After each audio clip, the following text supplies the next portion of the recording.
weekend racing. It's time to recap it.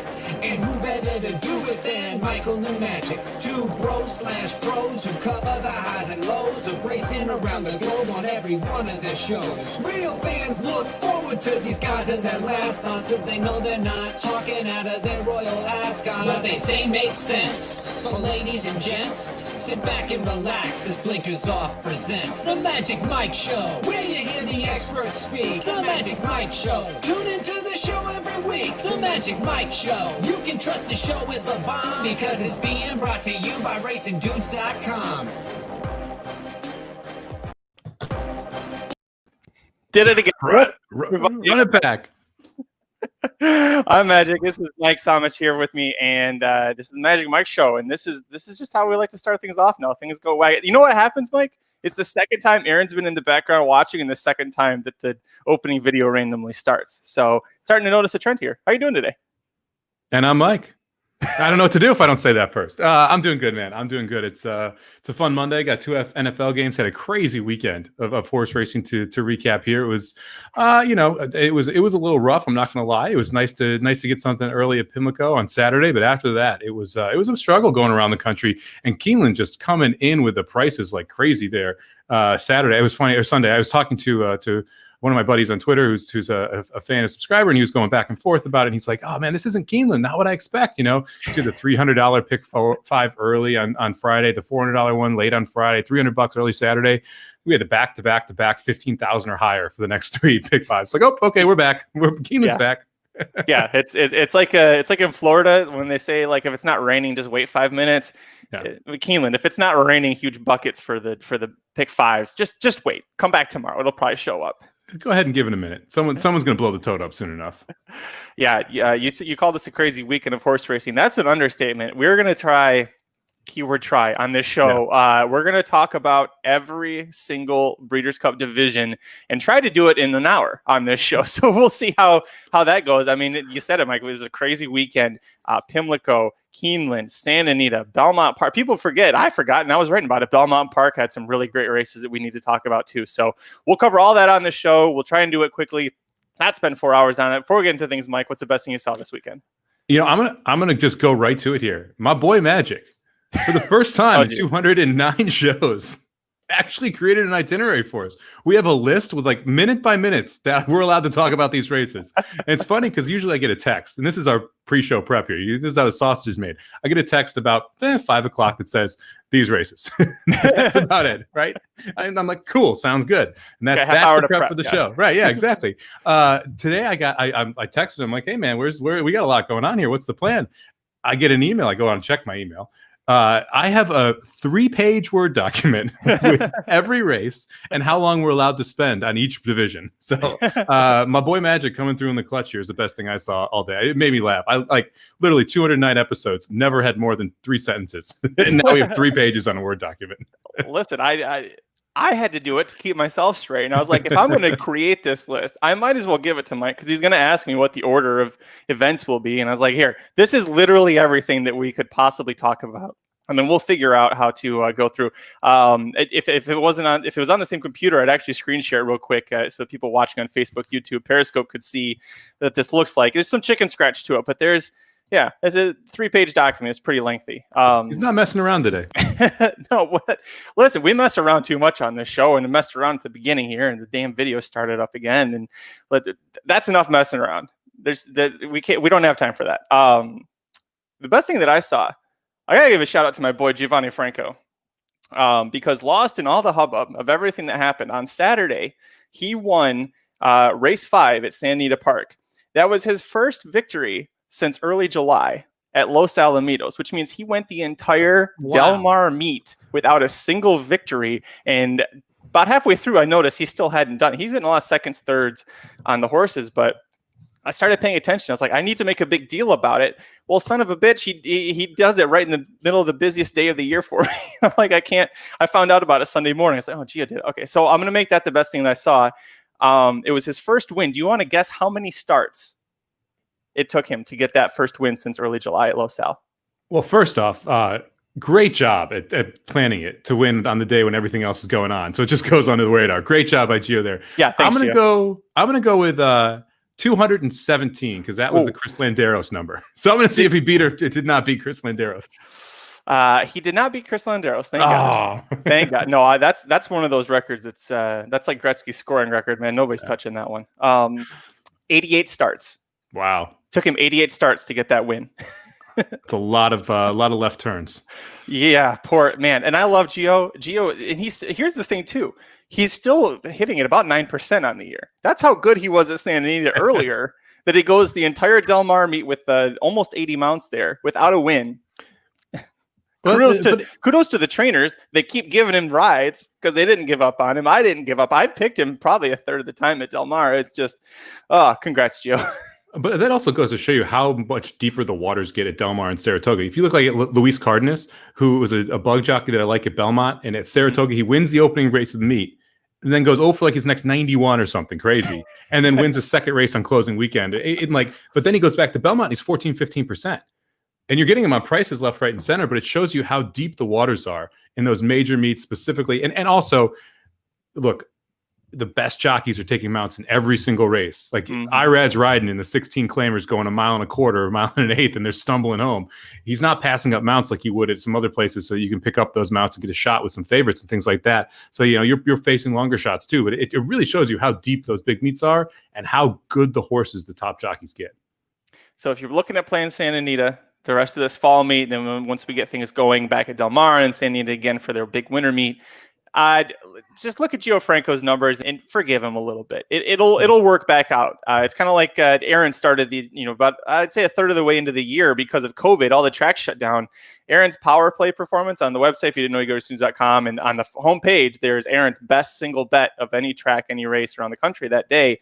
And Aaron literally had like 3 tracks to choose from at a certain point during the year. So it was like, it's very hard to pick one surefire winner that's actually going to come through to you at Fauner Park. So his percentages took a little bit of a dip. Yeah. Well, you get to, we're now on October 5th. Aaron's hitting at the best rate he's ever done. He's really like 63, 65%, something like crazy. Like I challenge any handicapper.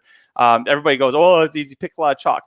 Pick one winner, surefire winner every single day for 365 days and see if you can do half as good as what Aaron does. I know I can't. Yeah, man, it was nice to see him be humbled by Will Rogers Downs and Fauner Park. And his tracks.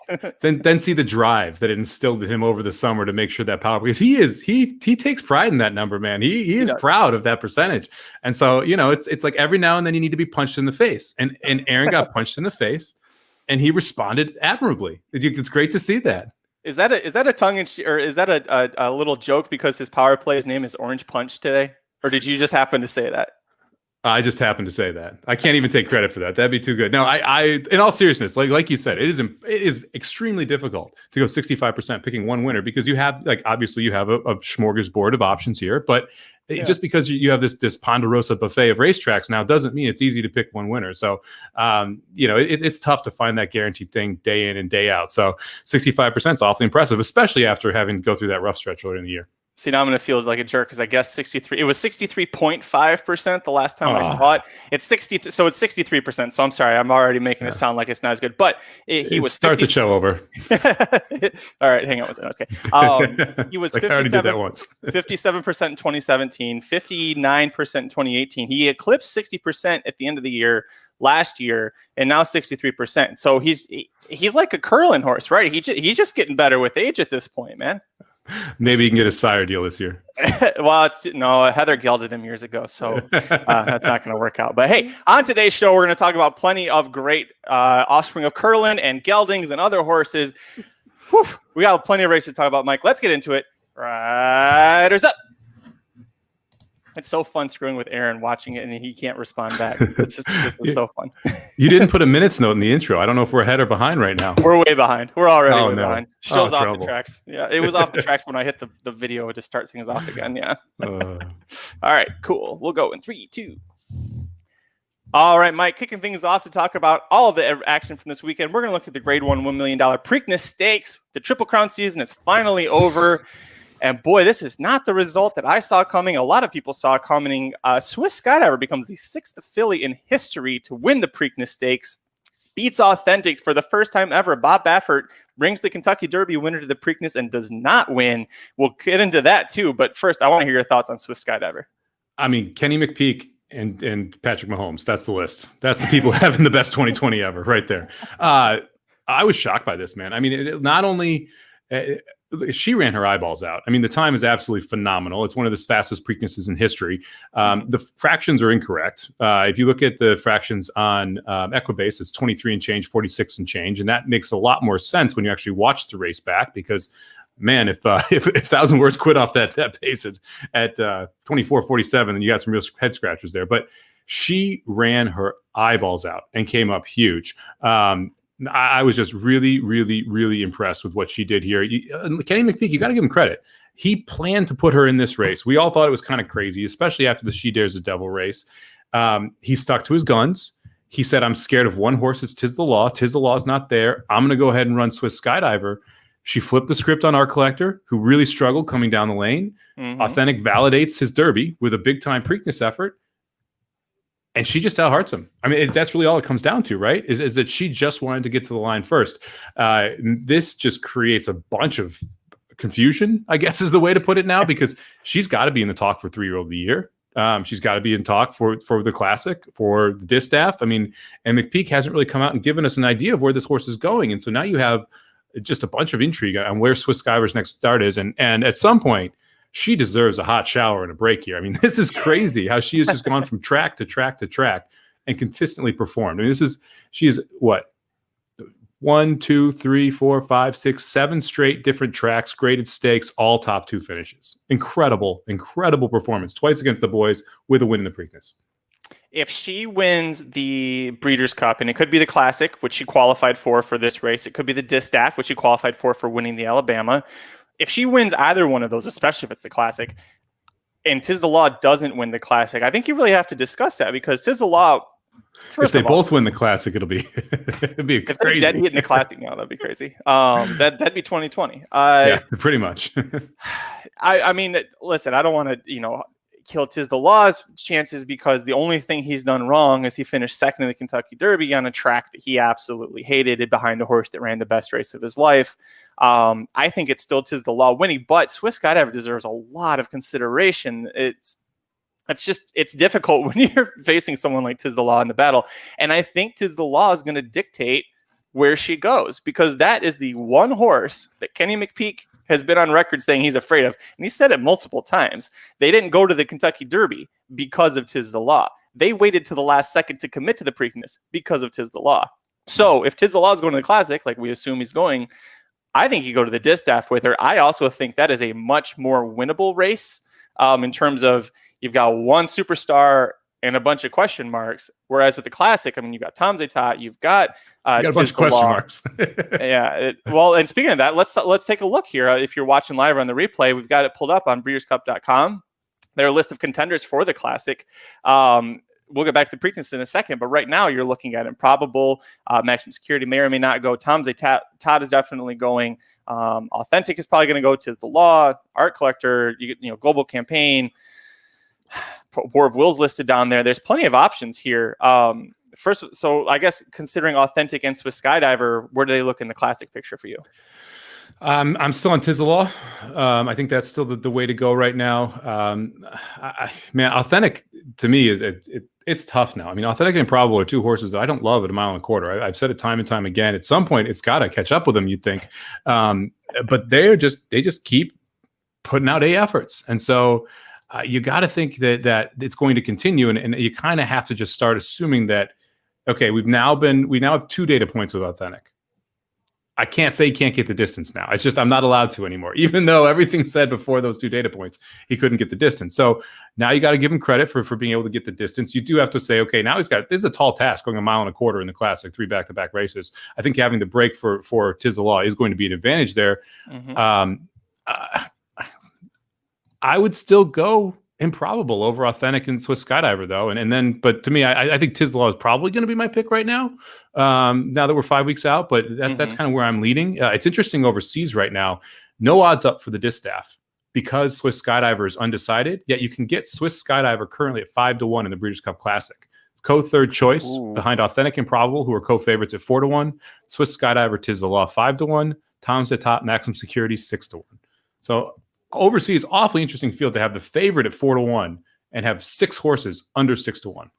That's wow. I think the value is right there in those horses you named out. Did Tom's Etat at 6-1? I mean, I'm reacting to that the way you did when you found out Monomoy Girl was 2-1, and that was before Midnight Bisou got hurt. I mean, if Tom's Etat goes into the gate, you're not getting 6-1 on him, right? There's no way in hell you'd get. Could you? Well, I mean, let's say is this a recency bias? Well, no. Let's say that 5 of those 6 horses go to the gate. Authentic, Improbable, Tis the Law, Maximum Security, Tom's Etat. You might get 6-1 on them. I mean, you might get because look, the favorite's going off around 3-1, and it's probably Improbable, and Tis the Law is going to be 7-2. And then you have Authentic taking money. You have Maximum Security taking money. I mean, I bet you get a healthy price on them race day if 5 of those 6 make the gate. The key thing is if they make the gate, and I think that's really how this is going to play out. Yeah, we'll see what happens with them. Let's go back to Authentic, because one thing I wanted to touch on that had Aaron very, very angry on Saturday. I thought it was a bit until 3 hours later he was still mad. Let's talk about that ride on Authentic. John Velasquez got a lot of praise from Bob Baffert for listening to every single instruction Baffert gave him before riding him in the Kentucky Derby, and credited Johnny V for that was the big reason, because he listened for the first time, it seems like ever in Authentic's history. The jockey listened to Bob Baffert, and it worked. Didn't listen, didn't put him straight on the lead, let him kind of screw around with 1,000 words. And then when it came time to run, he didn't have enough of an advantage. Robbie Alvarado, by the way, deserves a lot of credit for that move on Swiss Skydiver going into the far turn to make sure that she got inside Authentic to challenge him. But I don't know. I feel like Johnny V at that point, when 1,000 words falls off, Johnny V should have gone and tried to separate that Mike Smith move, going into the far turn, widen your lead and try and break their hearts. It sounds like from Bob Baffert's quotes after the race and the day after the Preakness, Johnny V might not be riding this horse again in the Classic. What did you think about the ride? I mean, we talk about it all the time. The biggest mistake you can make is take away a weapon, right? And they're taking away Authentic's weapon here is taking away the speed. The horse not getting to the lead early enough was surprising. We were listening to Saratoga Slim's call of the Preakness on the live show, and he said Swiss Skydiver strikes the front, and you kind of like scratch your head as to why Authentic, when they're stacked too deep going around that first turn, why doesn't Authentic just clear, get a length ahead, make everyone catch him, dictate the pace from there forward, and be able to really open up? It's not like 1,000 Words is like a lightning fast horse here. I mean, when 1,000 Words was on the lead in the shared belief, he went 47-4 in a first half mile. It's not like this horse is blazing up front. He's been off the pace when it's been slower or faster than that. So it would have made a ton of sense for Authentic to go out. And you got to think that he also told Giroux, hey, look, do not get in a speed duel with my own horse. Let him go. And so you have to think that if Velasquez pushed the button, that he would have had an easy lead and a blocker behind him if he wanted it. So it really surprising. And then obviously Swiss Skydiver was able to scoot up the rail, make an early move because Authentic's 3-4 wide. And the rail was actually pretty good, if you didn't notice, on Pimlico. Speed in the rail, good things. So it allowed Swiss Skydiver to dig in even more aggressively when they were coming down the lane. And it as much as you could say Johnny V won that Kentucky Derby, you could say he lost this Preakness. And that's shocking when you're talking about Johnny Velasquez. Baffert said this with Drew before, but he put him on Restoring Hope in the 2018 Belmont. Remember that? And Restoring Hope more or less made sure Justify didn't have to worry about completing the Triple Crown. Yeah. His fullback. You throw him on 1,000. I mean, when I saw that he was going to write 1,000 Words in the Derby and then here, I'm like, well, yeah, there's your reason why he needs a jockey like Giroux he can trust. When he says do this, Giroux's going to listen. So it sounds like Johnny V's probably not off. I'm going to throw out a name I think should get the ride is Flavien Prat, because you're going to bring shocker. Magic Prat should get the ride. Listen, it makes sense. All right. If I was going with a straight bias, I would have said give Ruben the mount, because he'll be fresh after spending 2 months suspended. So Prat is, first of all, Prat's a jockey that'll listen to the trainer. If the trainer says do something, Prat goes out and does it. Maybe there's a French connection there with him and Giroux. And just good at listening. Pays the bills. There you go. But Prat is also based in Southern California, which is where Authentic is now going to be training up to the Breeders' Cup. So he can get on him in the mornings. He can get a feel for the horse, get used to it, and understand what makes Authentic tick. Flavien Prat doesn't have a Breeders' Cup Classic mount. If you're going to send Authentic to the Classic, or hell, even the Dirt Mile, send Flavien Prat to ride Authentic. That's my pitch for it. Yeah, I'm going to just go ahead and be honest. Authentic is not a hard horse to ride. Gates open, hit go. Like it's really not that difficult on this one. You don't have to get out of the horse's way. You have to get out of your own way. Yeah, right up here. Let him run and see if he can get the distance. That's all. That's the whole thing with Authentic. Just let him run. That's crazy. So, all right. So that's the look at the Classic. That was the Preakness was the only race that we had to talk about with that one. We'll move on. The Longines Distaff, kind of a good little segue here. Swiss Skydiver could go to the Distaff. Over the weekend, we also had Miss Marissa win the Black Eyed Susan Stakes, got a 92 buyer. Valiance wins the Breeders' Cup 1 Year in Spinster at Keeneland on Sunday. She gets a 96 buyer. Horologist has the best buyer, gets 100 for winning the Bell Dame. Afterwards, a Hall of Famer trainer, Bill Mott, says, the owners aren't going to supplement her to the Breeders' Cup, so we're not going. So let's take a look at the Distaff field here. Obviously, you've got Swiss Skydiver, could probably go there. That's my vote for where she should. The one name that everyone's going to know and pay attention to, 2018 champ, Monomoy Girl, but she's going to have to train her way up to that. She's fired fresh plenty of times this year, so not a worry. But then there's Ollie's Candy, who loves to run second everywhere she goes, fighting mad. She Dares the Devil, was third in the Spinster. She's going to be there because she won the Kentucky Oaks. CC Point of Honor, what do you think about the Distaff right now? Love Bonnie South. No, I'm kidding. Look, man, I think this is a one-horse division. I think Monomoy Girl is the horse to beat. I don't think anyone on this board can take her down, especially if she runs as well as she's looked the last couple starts. I think this is probably a very singleable horse, depending on which day and where it falls. If this ends up being a Saturday race, I think it's a pretty easy single on Saturday. I don't think it matters where Swiss Skydiver shows up. I think this race is less vulnerable than the Classic. Little shorter distance here. I don't see Monomoy having any trouble with distance. She's been able to win this race before, able to do well at this track. So to me, Monomoy Girl is a standout here. And the only thing that you could knock is that there is a lot of pace in here, man. Fighting Mad's going to want to go if Fighting Mad ends up showing up. CC, Ollie's Candy, Swiss Skydiver if she's in there. They all want to be on the lead. Harvest Moon even all want to be on the lead. Yeah. I mean, so she'd have to be able to stalk and pounce, but she's been able to do that. She did that last race. So I don't think there's many holes in Monomoy Girl's game right now. And so she's the clear favorite in this division to me. And yes, I have her 2-1. Nice. Very nice. I'm happy to hear that. Especially, I assumed you did. The way you talked about it, I was like, he's going to play the bet. The one I would have been a little like, hey, watch out for this one, would have been Dunbar Road. And then she didn't look that great in the Bell Dame. I thought the Bell Dame was winnable race for her. So the fact that she didn't, was that the Bell Dame or the Gallant Bloom? One of the two. I can't remember which she was in, but she didn't look nearly as good as I thought she should have either. So, I'm with you. Monomoy Girl's probably going to be. It is going to be a Saturday. They're going to do Future Stars Friday again, so all 5 juvenile races on Friday. Everything else on Saturdays. So that's easy. That's an easy division to talk about. Honestly, we can move on to the Longines Turf. Juvenile Turf popped up first on the list there. We had 4 races. Breeders. One that was a Breeders' Cup win in Urin. It was in America. Gufo wins the Belmont Derby. Channel Maker wins the Joe Hurst Turf Classic. Here's what's notable about that. That was a firm turf, and he actually looked as good as he did when he was on the soft turf when he won the Sword Dancer, which got him the Breeders' Cup winning for the turf. He gets a 108 buyer. How about this? Factor this in the dinner party. I don't know if they're considering Breeders' Cup with him, but he's won almost every single race this year, so why not? 110 buyer for winning the dinner party at Pimlico. He looked amazing. And then if you missed it early Sunday morning, the Arc de Triomphe, Enable and Stradivarius both lose to Satsas, who is a Peter Brandt-owned horse, not trained by Chad Brown.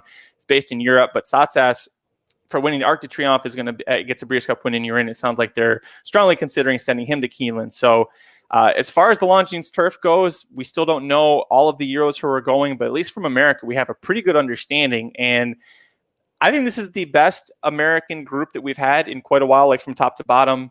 Obviously, last year we had Bricks and Mortar with United running second. I don't think we're going to top that for quite a long time when it comes to the American turf horses. But we've got some good ones going. What do you think about the turf division? Man, first off, I think Gufo actually, he was impressive to me this weekend. And Gufo has been very good in progressing. I think Gufo, with a step forward, has a long shot chance here and definitely could hit the board in this division that is pretty tough here. Factor this is looking incredible. This race is at Keeneland. I think Factor this should show up. He'd have a decent shot. United, I think, again, has a good shot coming back here. I'm not a huge Zulu Alpha guy, but Zulu Alpha's been pretty darn good all year, too. It's going to be interesting. I think really the key is who comes over from Europe. I mean, and when we find out who's going to be there, it tells us how much of an opportunity we're going to have from a U.S. perspective or North American perspective to get the job done in this race. I would lean toward horses like Enable, obviously, if they come over. So it's no shocker there. Right. But if we don't have an Enable-esque horse, this is a wide open division. You could definitely go a lot of different directions here because you're going to have some good pace up front, and you've got a bunch of different closers that I think look attractive. And we saw in the Keeneland Turf, you can definitely make up ground. And man, especially when it's heavy, those horses get tired coming home. Like we saw some horses that were moving really slowly on both Friday, Saturday, and Sunday. It's Keeneland when it got a little heavy out there. This filly right here, Love, 3-year-old filly, was supposed to be in the ARC, and Aiden O'Brien said leading up to it he wasn't even going to enter in it because they were expecting a heavy going. Seems like it was probably the right decision, but he said he's looking at this at the Breeders' Cup for it. I don't know if it's going to be here or if it's going to be in the Maker's Mark Filly and Mare Turf. The little bits that I've been able to grab from the international press say that he's leaning towards facing the fillies and mares. She is 3, so why not beat the fillies and mares this year, bring her back? He's going to probably send Magical. She's going to, run 3rd or 4th again. I'm still saying if Charlie Appleby sends Gaiath over, watch out. That horse is really effing good. And the last time we talked about him, he actually was leading overseas. Do you have the numbers on it? I can pull it back up. Yeah, that's the key here. And like I said, I do like a lot of these U.S. horses, but man, you got to respect whatever is going to come up from overseas here. The Turf Sprint, Filly Mare, where is it? Turf. All right. Love is now $1.75 favorite. 1.75 to 1. Gaiath is 3 to 1. Whoa, that flipped. Satsas, yes, who just won the race. I'm probably mispronouncing it, but 6 to 1. Yeah. Channel Maker, a terrible bet at 8 to 1. Magical 8 to 1. United 10 to 1. Highest Ground 16 to 1. And Still Regard 16 to 1. Rock Emperor 16 to 1. Factor This 20 to 1. That's a good price if Factor This is able to get into this race. Mm-hmm.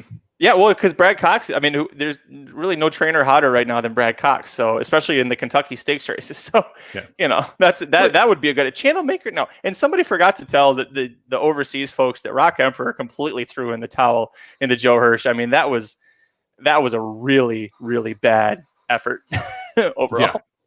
Yeah. It was not good. And that even the win there from Channel Maker, like it wasn't inspiring. The horse went wire to wire. And it seems like once a year, Channel Maker goes wire to wire on a bad New York field, right? Like, am I wrong? Doesn't that happen once a year? Back to back now, yeah. Yeah.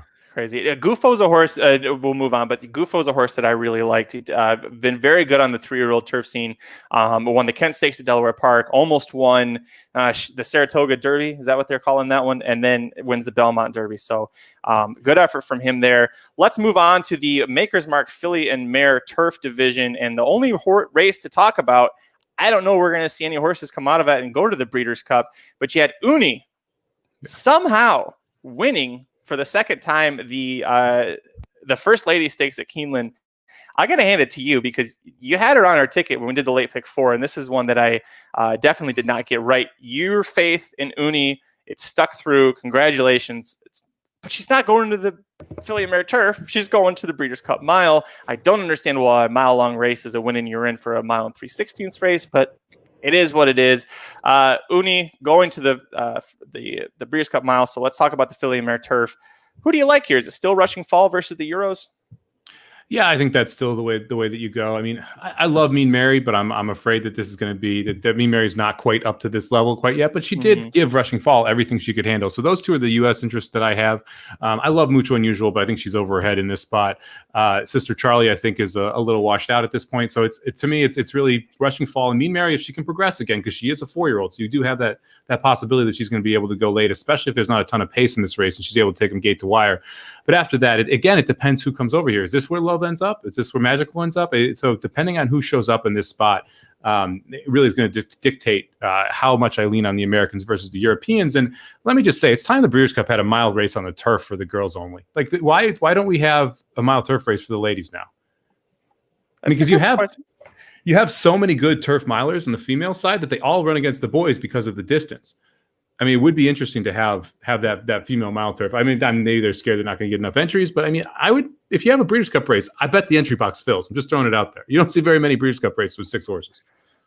Yeah, I think the argument might be just watering it down a little bit. I'm all for, and I'm someone who covers everything. I'm all for adding more, so we have fuller full division pictures, but I'm sure someone like Aaron, who's been around this game a lot longer, would have a good reason why they don't. I know that the Breeders' Cup Dirt Mile is polarizing. Some people think it's unnecessary because it waters down the Classic a little bit. It pulls horses away from there, but mile to a mile and a quarter is a huge gap there. So, yeah, I don't get that one.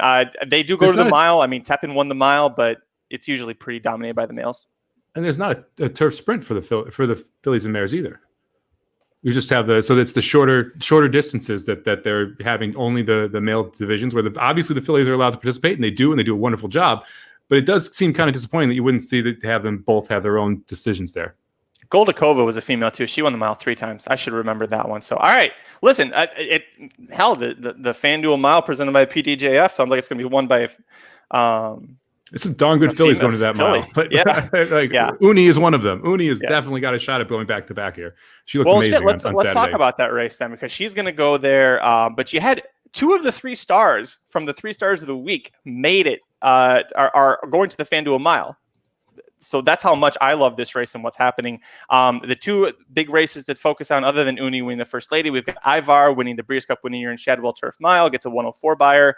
Mo Forza will get a 106 buyer, winning the City of Hope Mile at San Anita on Sunday. If you didn't see that replay, let me tell you, City of Hope Mile, Mo Forza had that thing won 6 ways to Sunday. That was beautiful. But Ivar, this is a horse that when we were covering the sequence, I said, I'm not using him in my ticket, but I'm going to sure as hell try and play him next time out.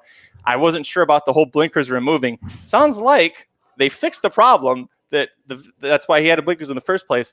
This horse looked phenomenal at Ivar in the Shadwell.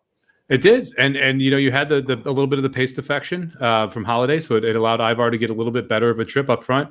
And we talked about this that like, hey, keep an eye on Kentucky Down horses. Oh, Kentucky Down horses did real well this weekend. You were seeing them win left, right, and center at prices over the turf. So moving forward, again, Kentucky Down's form is strong, and it should be. The thing is when you have that level of purses at that meet with those trainers showing up, you're getting this situation where you're getting some of the best turf horses, and you're seeing them at go off at 10 or 15 to 1 at Kentucky Downs, but that's because there's 16 horses in the field. There's 3 makers. There's a Brown. There's it's just like these monster trainers with big time prices. It's tough to get down to someone at 2 to 1, and those 11 to 1s are live at 5 or 6 to 1 when they come out next time in a smaller field against in a more traditional racetrack. So keep focusing on those Kentucky Down horses back on the turf. Mo Fuerza has been dominant for the last year now. If you look at that race, I think it was Breeders' Cup weekend. This horse broke through finally broke through, beat Neptune's Storm as a 3-year-old, and has just continued to improve ever since that when it was 18 to 1. I remember because I had it in a tournament. Twilight Derby, wasn't it? Yeah, I think so. Yeah. This horse has just continued to go and go and go and take steps forward. And that 106 buyer, career best, monster effort. I love me some Mo Forza. This is a tough division, though. I mean, look, Starship Jubilee did nothing wrong up in Canada. You got Newspaper Record who wants to be on the lead. Raging Bull let me down. Come on, Raging Bull, you got to get there. She never seems to get there, though. Uni was awesome. March the Arch needs to get a good trip. Digital Age is a great horse. I mean, this is the most fun race for me. Probably the most difficult on the card, but also the most fun.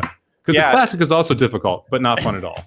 This is starting to shape up a little bit like if you needed an all, that at least when you want to use all the Americans, I mean, so many good horses. I think this is a race that you see the Americans win. I know Expert Eye came over and won a couple of years ago, but when you're going a mile, especially 2 turns, it's usually when you need speed. Americans definitely have the advantage with speed on turf. That's why they win the turf sprint almost every single year. By the way, check out how old this picture of Sharp Samurai is. That's Gary Stevens aboard. That's a really old photo they're using of him on there. That's how long he's been around. Give you the gun finger. Man. What price do we get on Without Parole? Oh God, he was close to 12 to 1 over the weekend. He was something 11 to 1. Bad. Yeah, 11 to 1. Yeah. This is going to be a fun one. Mo Forza was going to be my pick. You want to talk about Mo Forza real quick? If you take off the Pegasus, this horse hasn't had a bad race in over a year. He's either been first or second. And he went straight from breaking his maiden, which it took him a long time to do it. But when he got that maiden broke, man, he just kept rattling them off. And you got a price on him, like you were talking about with the Twilight Derby. You got prices on him for a while. You're not going to get prices on him anymore. But I think the Pegasus, we said this when we were talking about the Pegasus, you did before and afterwards, is the horses were all running without Lasix. So if you see someone throw up a huge clunker, give him a pass. Mo Forza, it turns out, probably one of those horses that without Lasix was pretty bad. But he's got the Lasix in him, man. He looks like a dominant horse. I've noticed a trend.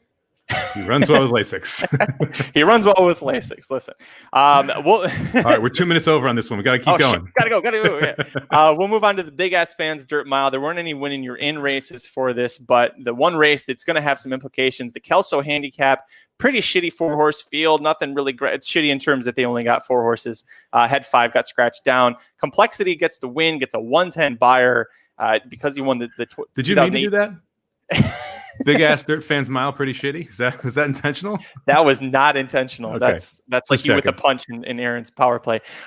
He gets a 110 buyer. He beats Code of Honor, but the Code of Honor, we're starting to wonder, is he the same horse anymore? Complexity clearly loves Belmont one-turn races. He won the Champagne over that course and distance in 2018.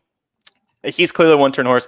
This not looking like the best division right now. What do you think about the Dirt Mile? Oh, let me drop some knowledge on you here.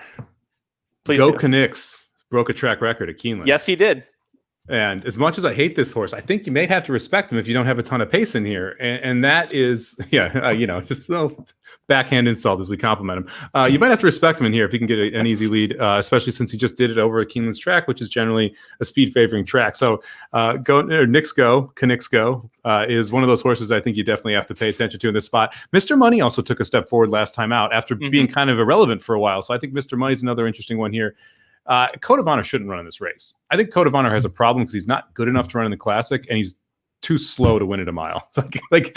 He needs more distance. It's just that simple. And so, Code of Honor is one I would probably be playing underneath because I wouldn't be shocked at all if that horse runs second or third. But he just isn't able to keep up to the mile distance and then have the same turn of foot down the stretch. He needs that slower pace early so he can have that bigger kick late when some other horses are getting tired. So, yeah, for me, I think it's interesting that you see horses like Midcourt here, who's been banging heads with Maximum Security. Look, this is going to be a quote drop in class in that spot. You also have Vekoma, who's done absolutely nothing wrong through its entire process. So I'm probably right now leaning toward Vekoma, but I think Complexity has a shot. I think Knicks Go has a shot, and I think I think that you have to at least respect Mr. Money at this point. I would like Vekoma, but it sounds like he's probably going to sprint because he's also qualified for the sprint, and because it's That's a two turns. You're right, mile at Keeneland, it sounds like they're going to try and avoid 2 turns with him. They could help horses like Code of Honor a little bit, but how about this one? By the way, Jesus' team wins a bunch of races running for a tag or starter allowance, going a 1-turn dirt mile at Gulfstream Park. Somehow keeps clunking up, including in the Preakness. He got 3rd. Screw it. Why not? I mean, underneath play at least, right? I don't know, man. I don't know. Those were all 1-turn miles at Gulfstream, but that Preakness was like it's just a head scratcher effort. Like, how the heck did that happen? That's how bad their other horses were in that race. But if you extrapolate out his time to run 3rd in that race, he ran like a 2:01. That's crazy. He shouldn't be able to do that. No. Anyway, yeah. They had to supplement. They had to supplement to the Preakness. They sure as shit are gonna have to supplement to the Breeders' Cup. But if he shows up there, I mean, you got to at least look at him underneath. Yeah. I just laughed when I saw that earlier this morning on the contenders list. I went, really? Okay.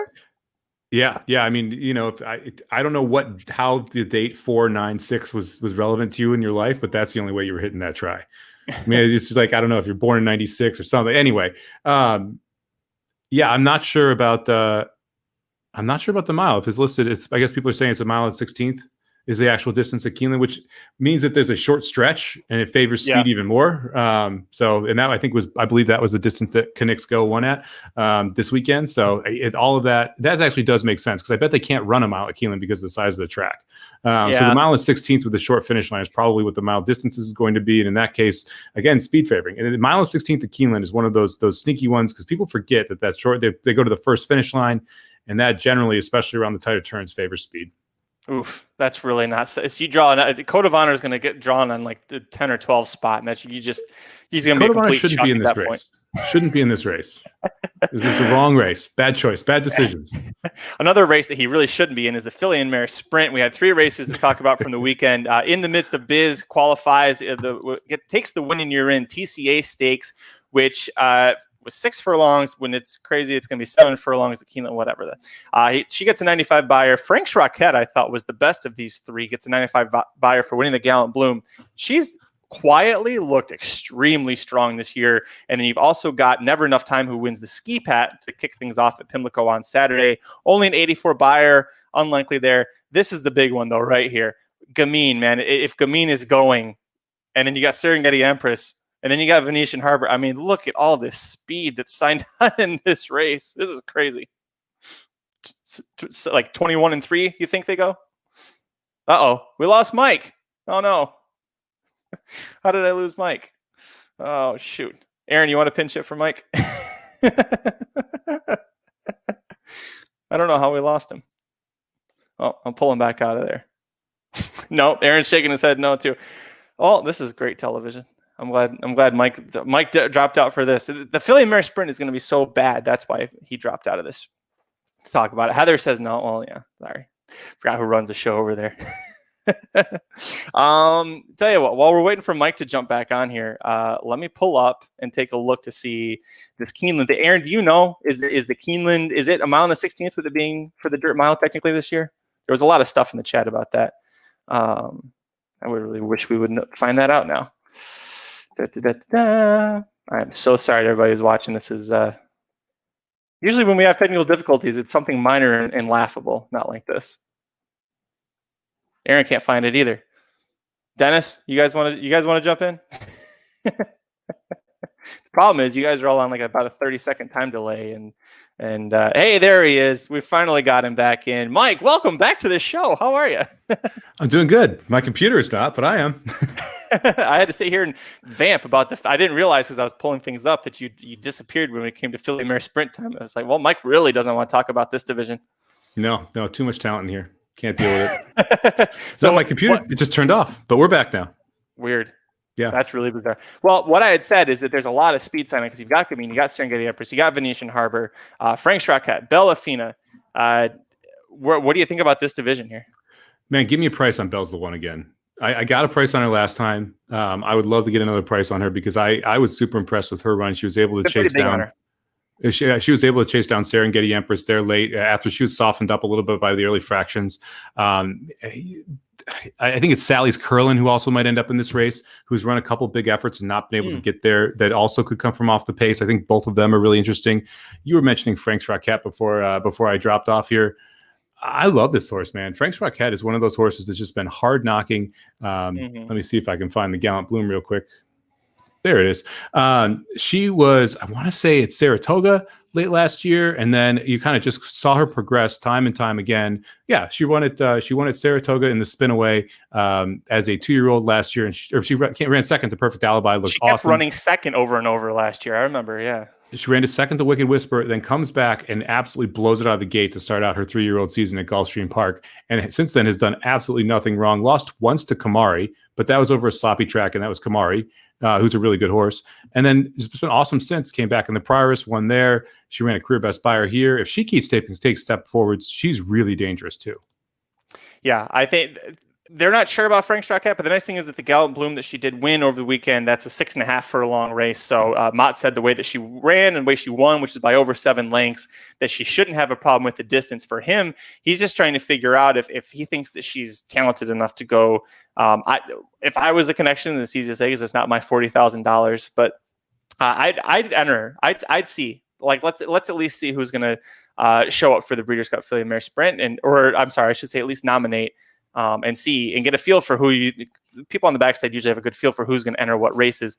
See what happens with her because I don't see. I mean, there's a lot of speed in here. So if you think that you can get Frank's Rocket to rate off a little bit, she was able to sit about a length or length and a half off of Pacific Gale early here. If you think there's a lot of speed and that it's going to fall apart, this is one of the horses you get first jump on them. Yep, I 100% agree. And this is going to be a fun division too. Like I love Serengeti Empress, but Gamine is going to give her everything she can handle up front, and it's going to set up for someone to come from off the pace. I do think Serengeti Empress can dig in. It's just, if she's going to be able to handle that last half furlong when someone's charging at her. Yeah. Aaron did the math. He said that, he did the lookup for us. The Breeders' Cup Dirt Mile at Keeneland in 2015. It was listed at 1 mile in the chart. The run-up was 210 feet. So if you want to know 210 feet to miles, that's about a quarter of it. What is that? No, that's not a quarter. No, that's not much. No. Yeah, no. It's So about I would say 1/20th it's of a roughly mile. about a dirt mile. Yeah. 1/20th of a mile. Yeah, there you go. All right, we'll move on Mile to and 70 yards.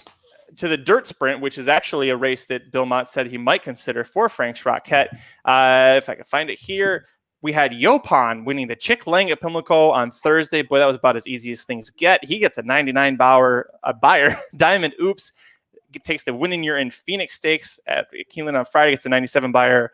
Lucky wins the Francis Dash at Pimlico on Saturday. 95 buyer. Talk about those horses, Mike. I know you love Diamond Oops. One thing to consider, is he going to go to the dirt or turf, and he's going to go sprinting? Is he going to go mile? Plenty of options with this horse. What do you think?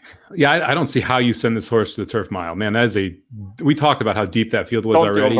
I just don't do that to Diamond Oops. Don't do that to my boy. I like him in the sprint. I think he's got a legit shot at making some noise here if he does stay in the sprint in this case. And he loves Keeneland, obviously, and this was a very gutsy effort to be able to get up. So I think Diamond Oops is an interesting one here. Yopon's looking awfully dangerous. I mean, and now that obviously Asmussen's done very well with these speed horses the last couple of years. This is another one that we're going out that's going to go out there and go right to the lead. There's speed in here, right? But there's not that blinding speed that you normally see. And really the only horse that maybe possesses that is Yopon, who should be able to get the lead early on. And then it's the question of whether or not he can get to the finish line. Again, Keeneland, I'm looking for more speed favoring horses, especially at that 6 furlong or the mile and 16th distances. So for me, I think Yopon's probably going to be a pretty decent favorite here, a pretty good favorite. The other horses I think that are interesting, like CZ Rocket to me is a definite fade. Frenzy Fire is a definite fade. Collusion Illusion is a definite fade.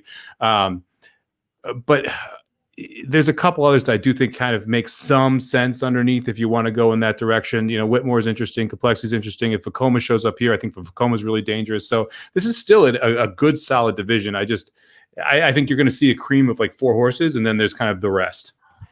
There's something special about Yopon with that speed that he has, and he can just keep going. It's just incredible. I think it's noteworthy that Steve Asmussen kept him at Pimlico to take on the Chick Lang, which is straight 3-year-olds, and he sent Echo Town to face Diamond Oops in the Phoenix, and he got third. It wasn't a bad third.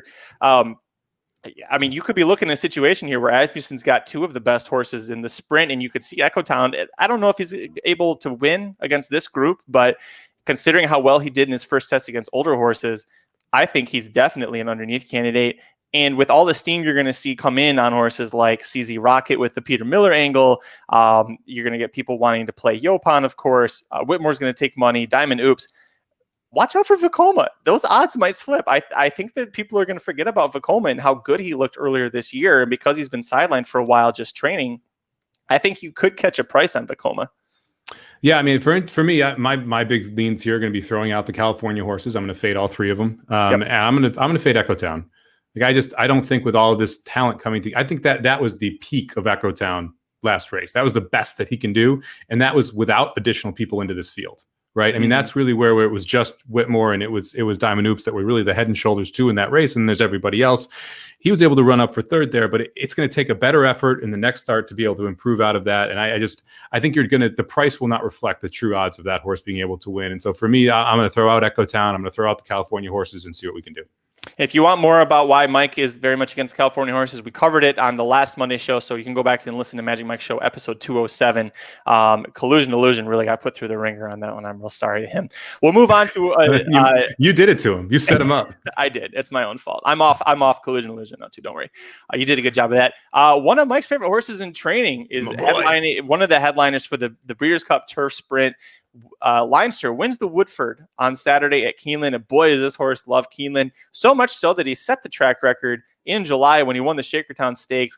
We talked about it, Mike, before that Keeneland the summer, because they're not used to racing there in July, you saw a lot of track records being broken. Leinster backed it up, man. He gets 100 buyer, doesn't set a new track record, but this is a fun horse to watch, isn't he? Good. He's good. I'm not sure if I'm going to be crying happy tears or sad tears when I'm handicapping this race on Breeders' Cup Day, because we have Leinster and we're going to have Imperious in there, 2 of my favorites that are going to be going head to head. And this is another one that's just going to be a loaded division. Man, these turf races going 5 furlongs or 5.5 furlongs in a mile are going to be awfully fun. I mean, you've got Wildman Jack in here. You've got Kamari in here. You've got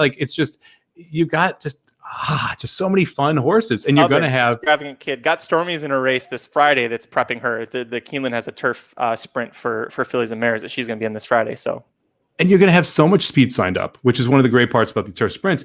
But will they be able to hold? Can they get there? Is Batosh going to come over? We don't know any of these things. So I think this is another one of those divisions where I'm just really excited about, because you have these contenders listed here. They draw 14 for this every single time. And you can go I mean, I was on Ohm last year at 15-1 and got beat by the other Peter Miller. You can get prices all over the place in this division based on the setup. And you got to favor speed, but man, when you have horses like Imperious and when you have horses like Leinster who can kick from like 4th or 5th and catch someone going 21, 45, 56, it's exciting coming down the stretch. I love these races, and I'm going to be excited about seeing these horses run home. A horse is not listed as a contender, but I think could probably show up there too, is Wet Your Whistle. He won the Belmont Turf Sprint Invitational Stakes on Sunday, got 100 buyer for it. It's not a win and you're in or anything, but he won there. It's an interesting one too, because there was a horse that back to his roots lost the jockey early and was actually leading the whole time. So Wet Your Whistle kind of helped by that. But man, it's I love it that Leinster is just continuing to do well at Keeneland, and that he's gonna. I really hope he shows up, because he shows up every time. I hope it shows up in the gate. Yeah, because he shows up every time. He's a fun one. So we'll see what happens. This is a loaded division. We'll have plenty to talk about more with this one. And right now, Batosh is 2-1 favorite. You can get 6-1 on Leinster, 7-1 on Kamari, 7-1 on Ostrolenko, who we didn't even talk about. 9-1. She's not going to make it. She's hurt. Well, that's why you don't play her at 7-1. 9-1 on Imperious. Oxt, 10-1. Bound for Nowhere, 12-1. Fire, 12-1. Glass Slippers, 12-1. What about, is Got Stormy even listed? No. Jolie Olympica, 12-1. Totally Boss, 25-1. That horse can run too. This is a good division to look for prices, that's for sure. Yeah.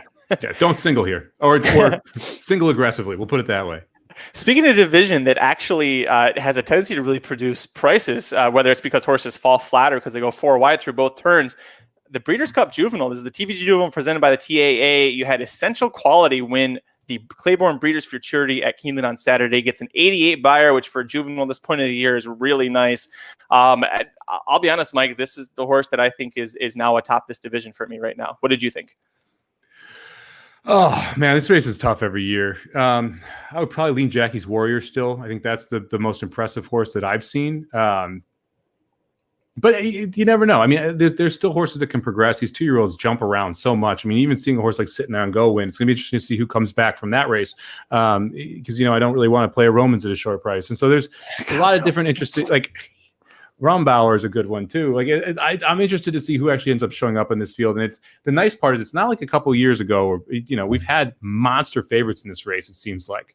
Where it's even like back to the Bolt d'Oros and things like that, where you're having some shorter prices. I don't see that this year. I think you're going to have a pretty even odds board up there. You're going to have at least 2 or 3 horses competing for favoritism.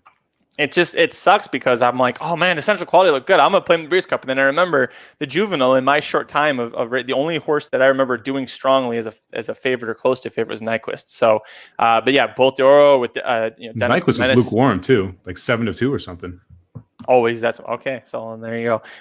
Listen, it's cool that Godolphin wins this race for the 2nd straight year. They had Brendan Walsh training Maxfield to win this last year, and he looked like a monster. And who knows what he could have done if he'd been healthy enough to make it to the Breeders' Cup or to any other race that wasn't the Met win. So we'll see what happens with Essential Quality. I'm with you that these juvenile races that we're going to talk about, they're a little tough to try and figure out. We still have other races. We got to figure out who's going to show up off of a maiden victory. Essential Quality, I agree with you. I think Jackie's Warrior definitely deserves to be remembered and given consideration, but we'll see how it turns out with that race. We'll also talk about the Juvenile Fillies race, if I can find it. There it is here. Simply Ravishing takes the winning year in Alcibiades Stakes on Friday at Keeneland, gets an 89 buyer, even better than what we saw with Essential Quality in terms of buyer speed figures. She's looking good. Obviously, the big name is Princess Nord, the Bob Baffert trainee. Is Victor Espinoza going to come out and ride? Is Bob going to get a jockey upgrade? What are we going to do there? Vequist is really great, winning the Spinaway Stakes. What do you think about this division? Oh, man, this one's tough. Visually, Princess Nord is the best horse. Figures-wise, she's like the 5th best horse. Right. And so you really have to question, is she in 3rd gear? Is she in 1st gear? Where are we looking? What version of Princess Nora are we looking at? And what's going to happen when someone comes up to her throat latch? Because of that, I'm probably going to not single Princess Noor here. I think this is a good spot to try and beat a horse currently 150 to 1 overseas, so plus 150, one of the shortest price favorites on the 2-day sequence. And to me, it's one of those where can someone else take a step forward and really start to threaten her? I think Girl Daddy's interesting. I think Vequist is interesting as well. It's going to be another one of those, like the day of, I'm going to make my decision on where I go here, though. I want to see who's entered, what the post positions are, what the speed format looks like, because I'm going to be looking for a way to get around Princess Noor. I'm going to use her defensively, but I'm going to be looking for a way to get around her because those numbers are just so down. Yeah, we talked about that when after she won at San Diego. You're like, what, she gets the low 70s buyers. It's something just crazy where what she does on the track and her buyers are polar opposites. I mean, and then that brings a case of maybe she's just really not beating anything in California, and it's too early for us to know that. So we'll have plenty more to talk about with that division moving forward. The Juvenile Turf, there actually were 5 races that were more or less preps for this. The one that was a win in year in goes to Muta Sabek, takes the Bourbon at Keeneland. I thought this was incredible. That horse is someone I was looking at strongly as a juvenile on dirt. And then now he comes on turf after finishing third last out in the dirt. He gets a 75 buyer. Fire at Will wins the Pilgrim at Belmont on Saturday. Gets an 80 buyer. Catman breaks his maiden in the Laurel Futurity at Pimlico on Saturday. Gets a 71 buyer. It Can Be Done wins the Now Stakes at Monmouth Park. It's a 70. Ibiko wins the Zuma Beach Sunday at Santa Anita. Only a 67 buyer. Right now, we're going to see the greats pretty good. Muta Sabek, the fact that he did it over the Keeneland turf from the American perspective looks to me like the best choice right now. Come on. Give me Outador. We're going to do it. Ran huge at Kentucky Downs. There he is. Ran big at Kentucky Downs after breaking its maiden at Saratoga. It's an outwork horse. I've been talking about this horse for literally a month and a half. I think this horse has a huge shot here to be able to make it happen. I really like Outador. I do like Gretzky the Great as well. I do like Big Fish coming from California too, who has been very impressive. And the horses that he's beaten have come back to run really well as well. So I think those three are top in this division right now for me. But again, these 2-year-old races, you got to wait till the day of to really make a pick there. Yeah, I wasn't being a jerk. I really couldn't see Outador. I'm glad you spotted him. Outador, he won the Kentucky Downs Juvenile Turf Sprint, and immediately afterward, Wesley Ward said, well, the jock said that he wants to go long, so we're looking at this race. At the time, Golden Pal looked like a surefire win in Juvenile Turf Sprint, but I think he should stick with it. That's a good underneath spot. This is a race that the Euros do really well in. We're going to have to wait and see what comes out of it. Muta Sabek and Fire at Will, at least in terms of the horses that won over the weekend. Those are the two I'm looking at. Catman, no. It Can Be Done, no. Ibiko, who, by the way, beat Big Fish in the Zuma Beach. I don't know. We'll see. I don't usually love the West Coast horses in the turf races when they're juveniles like this. So, yeah, Fire at Will with Carmouche up, kind of head scratcher. You don't see Maker Carmouche often on his best horses. Well, all the good jockeys were in Keeneland and Pimlico. Like you're kind of, I shouldn't say all the good jockeys, but all the A level, the normal riders. Yeah. So I'm willing to forgive that a little bit. But it was when I was writing the recap, I said Carmouche was that? Oh, okay, well, yeah. And he rode him like they looked like a Carmouche ride out there, too, meaning he was aggressive early and he won. He did what he was supposed to. That was not a shot at Kendrick Carmouche. You save those for Victor. We'll move on. The Juvenile Phillies Turf we can talk about real quick. Fluffy Socks wins the Salima at Pimlico on Saturday. Gets the 69 buyer. Plum Ali and Madone. These are the two that I think are the best in terms of American horses. They're both perfect through 3 starts. Madone breaks her maiden at Del Mar. Plum Ali at Saratoga. They both win Juvenile Phillies Turf Stakes in their second starts, and then they back them up again. So Madone gets a Surfer Girl. Plum Ali gets the Miss Gorilla, both on Sunday, both earning buyers in the 80-82 range. What do you think about this one?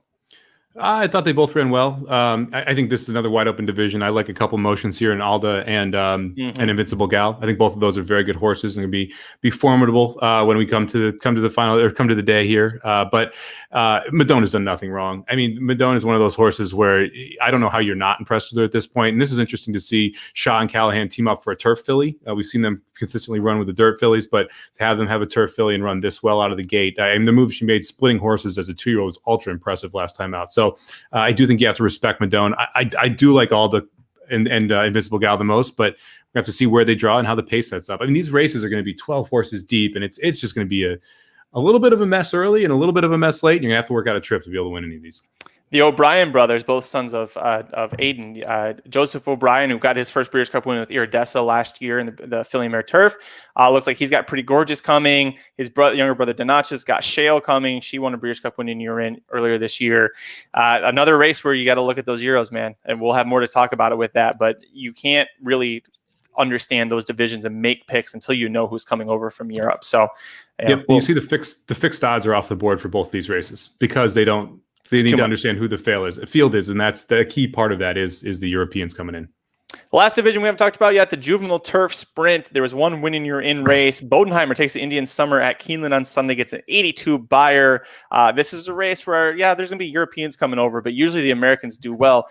Until this weekend, Golden Pal seemed like he was the surefire winner, and he ends up not getting the job done. Do you still make him the top pick? Do you forgive him for what happened to Keeneland, or do you kind of look elsewhere now? Well, Golden Pal didn't run, did he? I thought he scratched out at Keeneland.